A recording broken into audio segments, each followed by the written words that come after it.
Tu vois cette personne qui passe 3 heures par soir à discuter avec son ami ou sa collègue? Celle qui s'illumine quand son téléphone vibre, mais qui range son écran dès que tu entres dans la pièce. Tu sens qu'il se passe quelque chose, mais rien de physique, rien de concret. Et pourtant, ça te ronge. Bonne nouvelle, ton instinct ne te ment pas. Ce que tu vis s'appelle l'infidélité émotionnelle et elle est souvent bien plus destructrice qu'une aventure d'un soir. Dans cette vidéo, tu vas apprendre à la détecter avant qu'elle ne devienne physique et surtout, à y mettre un terme avec des techniques précises.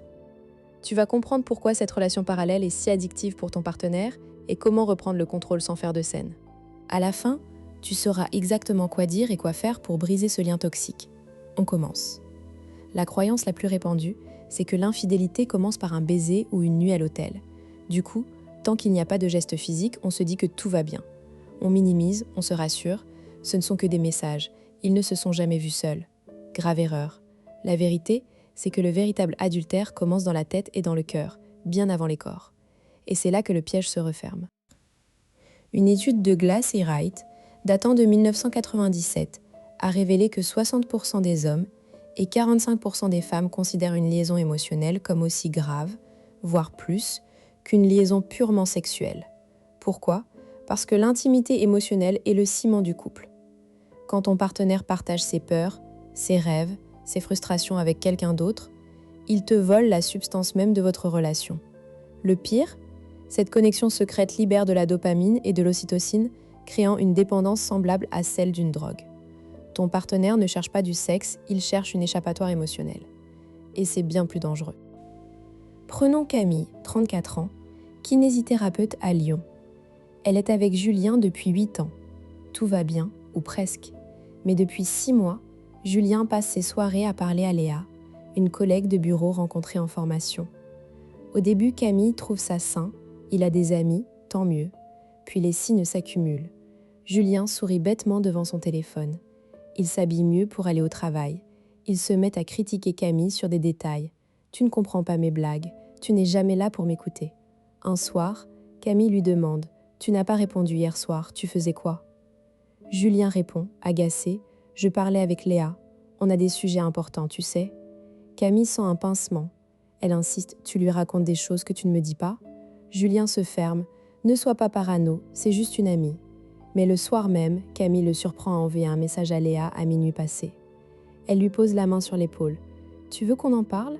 Il éteint son téléphone, excédé. « Tu es en train de tout gâcher avec ta jalousie. » Camille ne dort pas de la nuit. Elle a raison de s'inquiéter.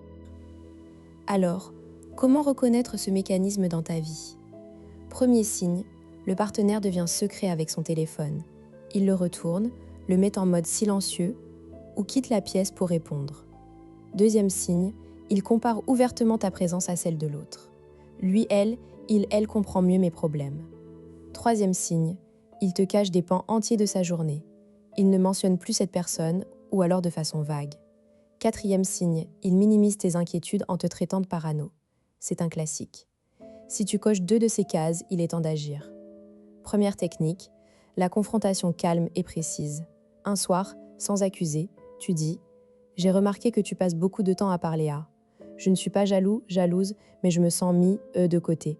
Quand tu partages avec elle, lui des choses que tu ne me dis pas. Est-ce qu'on peut en parler ?» La phrase exacte. « Je ressens un éloignement entre nous et j'aimerais comprendre ce qui se passe pour toi. » L'objectif n'est pas d'attaquer, mais d'ouvrir une porte. Si ton partenaire se braque ou nie, c'est un signal d'alarme. Deuxième technique, recréer une intimité exclusive.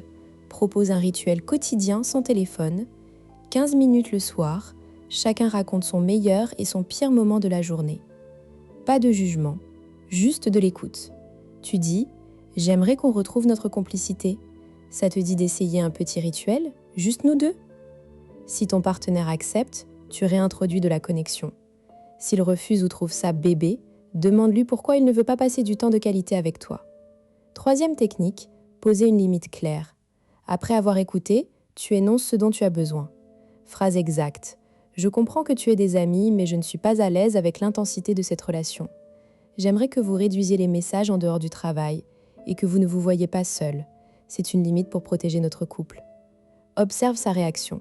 S'il accepte, fixez une date pour faire le point. S'il refuse ou négocie, il place cette relation au-dessus de la vôtre. Dans ce cas, il est temps d'envisager une thérapie de couple ou une séparation. Alors, ce sentiment de trahison que tu ressens, même sans acte physique, il est légitime. L'infidélité émotionnelle n'est pas un fantasme, c'est une réalité qui tue les couples en silence. Mais tu as désormais les clés pour la reconnaître et agir. Si cette vidéo t'a aidé, abonne-toi pour ne rien rater des prochains décryptages. Et toi, es-tu prêt à poser les bonnes questions ?